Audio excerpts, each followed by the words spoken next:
les liens de sang n'offrent toujours pas ce à quoi on devrait s'attendre. Les exploits sanguinaires de la panthère étaient devenus si populaires dans la brousse que le gibier se faisait rare.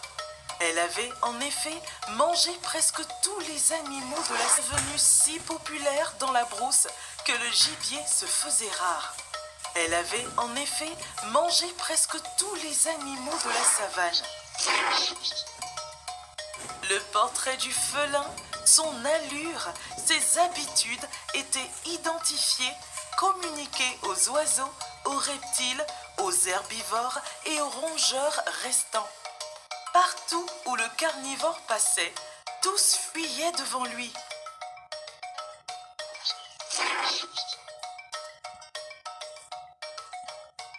Ainsi privée de nourriture depuis plusieurs semaines, la panthère était mourante.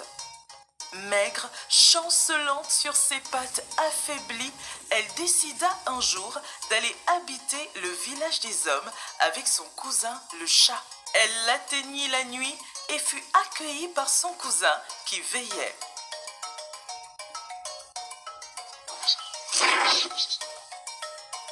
Elle fut logée dans le creux d'un vieux tronc à proximité de l'enclos de la chèvre.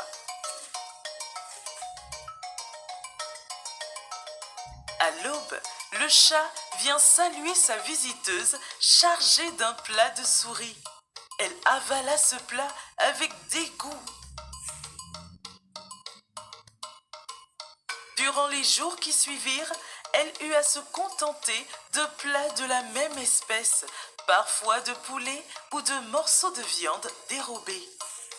Lassée de se nourrir de ces mêmes plats, elle avait cependant en tête une idée ingénieuse pour remédier à cette situation.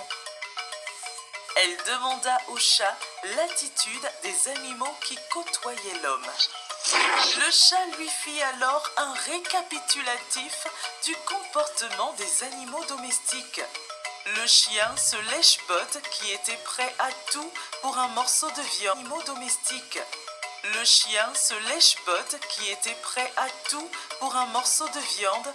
La poule qui s'attaquerait à quiconque s'approcherait de ses œufs.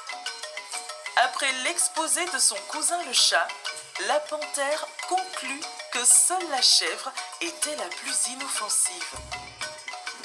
Elle alla un jour la voir et sollicita d'elle une amitié. Sans se douter de rien, la pauvre chèvre accepta. La panthère était en effet douce et irréprochable. Bienveillante, protectrice et fidèle, elle était toujours là pour son amie la chèvre. Après un mois d'intense amitié, la panthère décida de retourner dans la savane, mais suggéra à la chèvre de sceller leur amitié par le sang. Cette alliance devrait se faire par une saignée. Sans méfiance, la chèvre tendit le cou. D'un coup de mâchoire, la panthère l'étrangla. Depuis lors, la panthère ne cesse de visiter la nuit les enclos à chèvres pour renouveler cette alliance.